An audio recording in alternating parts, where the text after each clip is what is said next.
Hello my beautiful souls. आइए देखते हैं यूनिवर्स आपको करंटली किस तरह का साइन या फिर गाइडेंस दे रहे हैं और आपको उसके लिए किस तरह के एक्शन लेने की ज़रूरत है। Please don't forget reading always collective होती है, so only take what resonates with you.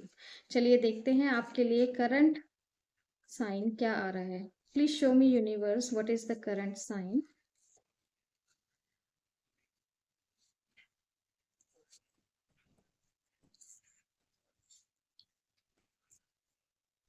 Okay, so what I am seeing here is universe आपको ये बता रहे हैं, ये साइन दे रहे हैं कि उन्होंने ऑलरेडी आपकी लाइफ में एक अपॉर्चुनिटी, एक सिचुएशन दी हुई है, भेजी हुई है, जो आप या तो इग्नोर कर रहे हैं या फिर उसे कुछ ऑर्डिनरी समझ रहे हैं या फिर आप उस चीज़ के लिए इंटरेस्टेड नहीं हैं।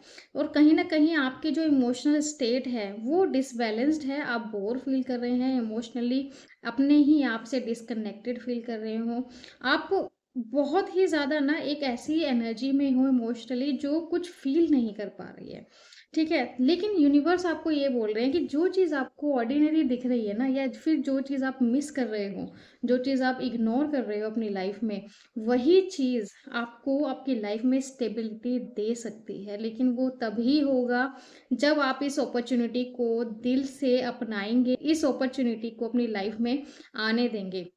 जैसे ही ये अपॉर्चुनिटी आपकी लाइफ में आएगी, वैसे ही आपकी लाइफ में मुझे यहाँ जो नज़र आ रहा है वो है हैप्पीनेस आ रही है, स्टेबिलिटी आ रही है, और कम्युनिटी के साथ आपको एक अच्छा रिलेशनशिप आ रहा है, या फिर लव रिलेशनशिप भी हो सकता है ये। तो यहाँ पे मुझे बहुत ही अच्छी फाउंडेशन बनती हुई नज़र आ रही है, एज वेल एज एक सेफ इमोशनल प्लेस मुझे नज़र आ रहा है।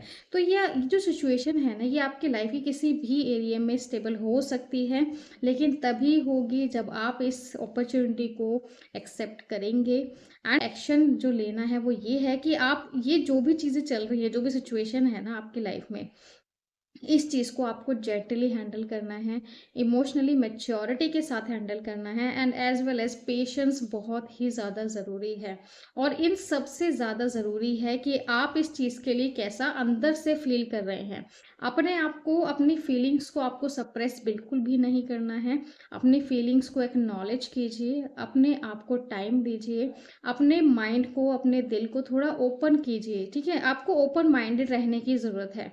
पास्ट की चीज़ों के, पास्ट के एक्सपीरियंसेस को आप अपनी लाइफ में एक बैरियर की तरह बना लेते हैं जब आप उन चीज़ों को एक्सेप्ट नहीं करते हैं। तो आपको उन चीज़ों को एक्सेप्ट करने की ज़रूरत है, एज वेल एज अपने आप को, अपनी फीलिंग्स को समझने की बहुत ज़्यादा ज़रूरत है, एंड पेशेंटली इस सिचुएशन को, इस अपॉर्चुनिटी को हैंडल करने की ज़रूरत है।